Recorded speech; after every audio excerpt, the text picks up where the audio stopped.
Hi everybody, this is Noelle from Petitti Garden Centers. We're in Oakwood Village and we are going to do a spotlight on Croton. This is probably one of the most beautiful multicolored tropical plants, and you've probably seen them before out and about, but this plant is just really cool. And we wanted to talk to you about how to be successful with these. So with our spotlights, we always start out with the lighting. Now, you want to know, and I usually tell you all, where did this plant come from? It actually came from tropical India, Malaysia, Northern Australia. So if you always keep that in the back of your mind, you'll know what types of environment you want to expose this to, okay? So do remember that. I also wanted to tell you that it's part of the euphorbia family, just like the poinsettia is. So when you prune this plant, don't be surprised, it has milky sap, okay? So we'll get to that in just a little bit now. So lighting requirements. What kind of lighting do you need to be successful with this plant? A bright, indirect lighting condition all the way to sun, okay? Direct sunlight, full sun out there. Now the caveat is if you put it outside in full sun during the summer, it's got to have even moisture. It's got to be well watered, basically, okay? That's the only way it's going to be able to take that full sunlight. But bright indirect light indoors in the winter, okay, works very, very well and really helps it hold its color on its foliage. So what's bright indirect light? We've talked about this before. It is a wide open northern exposure window, okay? Not up against the window because windows can be cold and you can damage foliage, but just a little bit back, not touching the northern exposure window. If you don't have a northern exposure window, that's fine. Just bring it about 5 foot back from an eastern, western, or southern window, and there you go. You have bright indirect lighting, okay? The next thing that you need to know, temperature-wise with these plants, again, because they're from tropical India and Malaysia, they like the warm temps. So household temperatures are usually great for them, anywhere from, let's say, 65 degrees to 85 degrees. Woo, a little hot, right?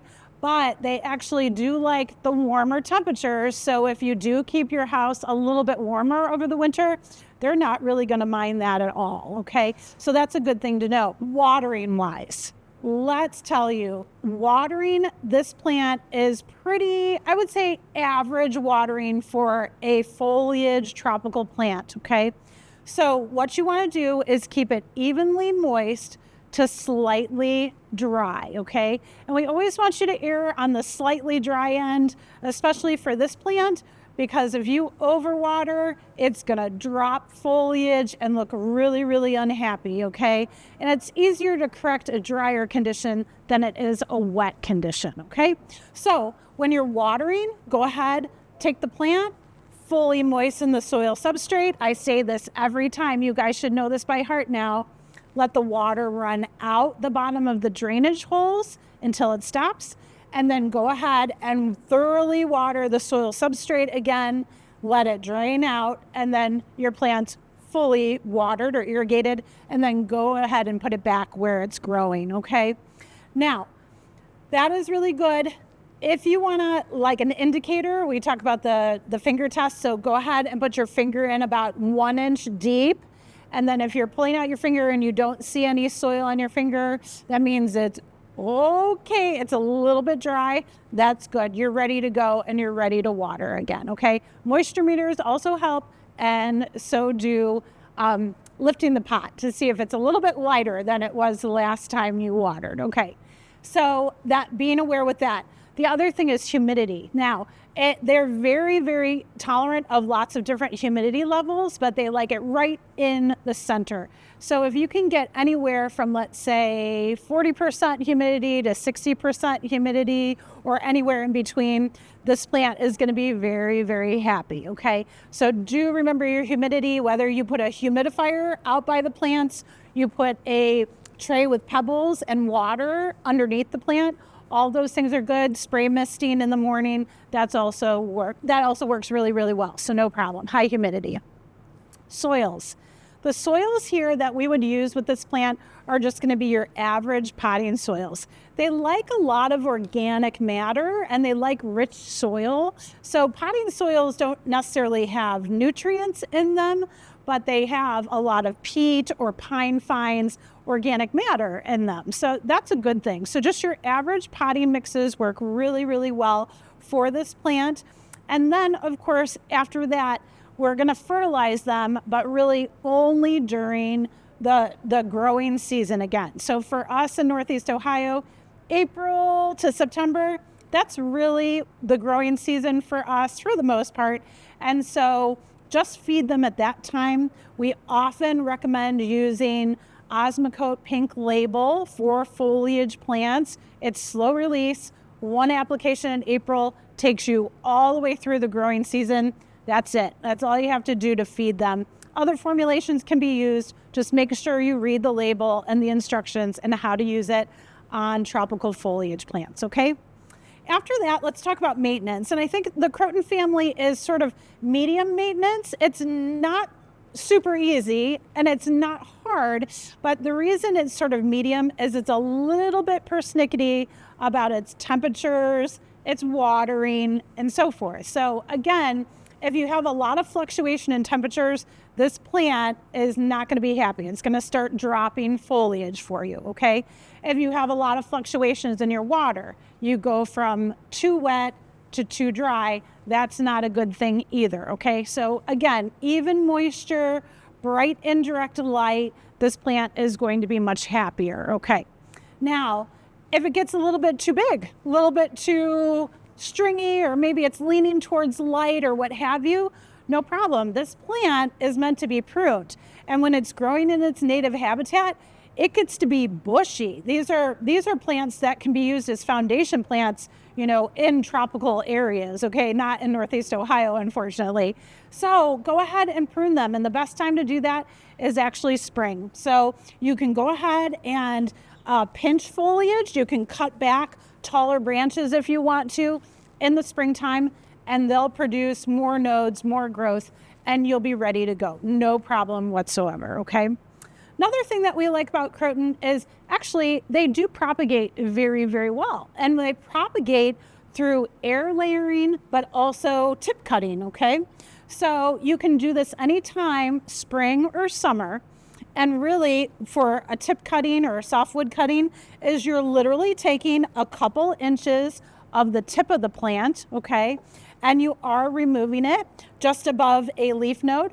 And then you'd go ahead and you would actually dip it in a rooting hormone and then go ahead and put it in a perlite mix or a moist soilless mix, potting soil.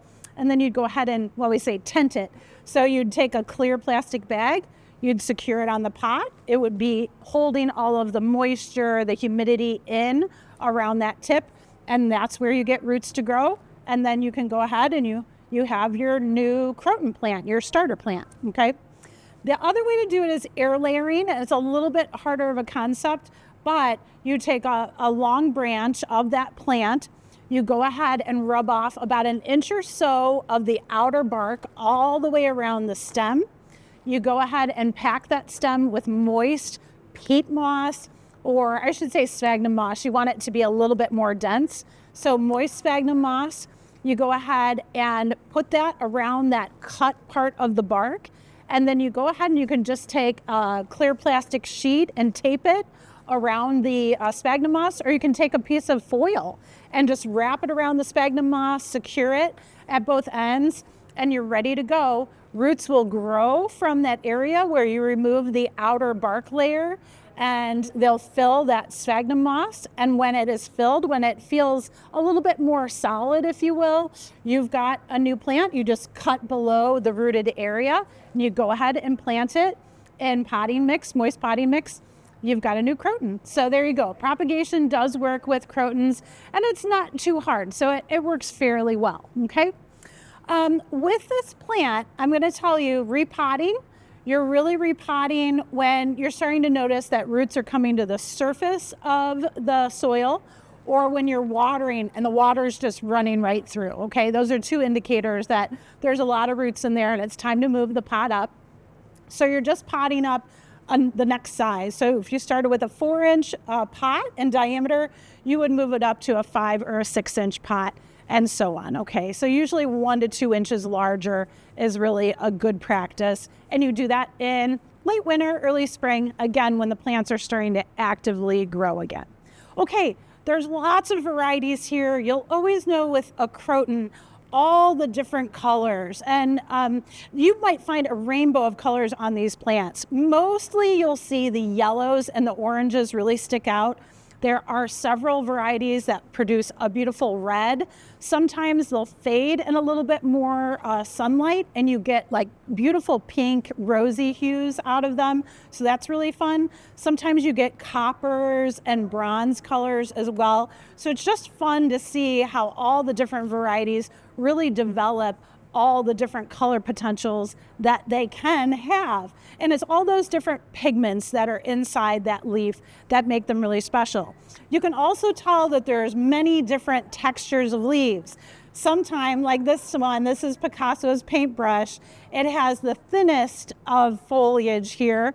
This one really appreciates that higher humidity level. And if you think about it, with most plants that have very thin foliage, they appreciate the humidity, they appreciate that even moisture, because once they start to dry out, they get brown tips and they could really just kind of drop off the stem. So do be aware of that. The thinner or smaller the leaves, sometimes you need higher humidity, and that kind of works with the fern family too, if you think about it.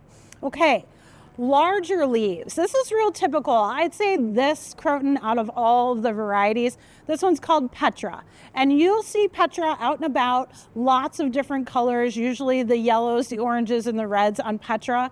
And we like to use her as a real bold thriller in container gardens. So we'll take her outside in the summer, put her in the center of a pot, underplant her with other kind of tropical flowering plants, things like lantana or maybe pentas, angelonia. They all look beautiful with Petra, and boy, they grow in a full sun condition. Again, you keep that moisture, kind of even moisture level in the container garden, and she makes a beautiful, thriller. Okay, so that's a really, really good plant, real sturdy, real dependable variety with the crotons. We have this kind of thin, sort of oval, if you will, leaf, and this is banana, and it makes sense. It has that, it's a little bit of a banana shape to the foliage. You really only get the yellow coloring in this foliage, so of course, in low light, it's going to be very green. In bright light where it belongs, you'll develop more and more of that yellow coloration down the midrib of this leaf, and then also on the sides of the leaf. And sometimes you'll get a little bit of speckling here and there on banana as well. In the back, this is fun. We call this the firecracker croton sometime, but the variety's name is Mammy. And I've seen Mammy spelled lots of different ways, just so you know. But this firecracker croton, or Mammy, has that cool twist in her foliage. So the foliage is a little bit larger than banana, like one step up, and boy, does she have absolutely gorgeous coloration. I see a lot more pinks in her when we do take her outside, and you get more of the reds and the rosy colors, plus orange, plus gold. So this is a great one to use as well for a thriller. Okay, this big one back here is called Magnificent.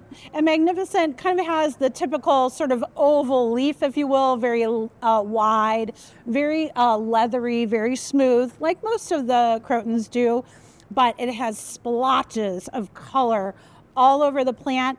And on the tips or the new leaves, you see more yellow and green. And when you come inside and look, you get a little bit more of the rosy pink and red and orange hues. So it really is a fun variety that has a lot of color, a lot of variegation throughout this one. And you can tell how shrubby that these plants can get. Magnificent and Petra kind of grow like this, where they produce these kind of oval shaped shrubby plants. And they can get fairly tall in the wild, 8 to 10 foot. Typically as a house plant, I've seen them around, let's say 3 or 4 foot tall as they keep growing. But again, you can keep them prune in the spring, and you can keep them nicely compact and still flushing out really, really well for you. As far as the attributes to this plant, I think that, again, they make an awesome thriller. And as I grow them as an annual outdoors during the summer, they really are quite easy to grow. I feel summer outdoors with the right care and the right light. Indoors, like I said, a little bit more persnickety. You have to be very careful with the temperatures and the lighting and the watering with them. One really quick hint is that don't overwater, especially during the winter. They kind of go into a rest period at the beginning of winter. And so if you keep that soil substrate too wet, they won't utilize that water and it'll just end up rotting their root system. So do be aware of that when you do care for these. But enjoy your crotons. Treat them like, again, tropical houseplant, bright indirect light, moderate humidity, even moisture to slightly dry, and you'll be successful. Enjoy.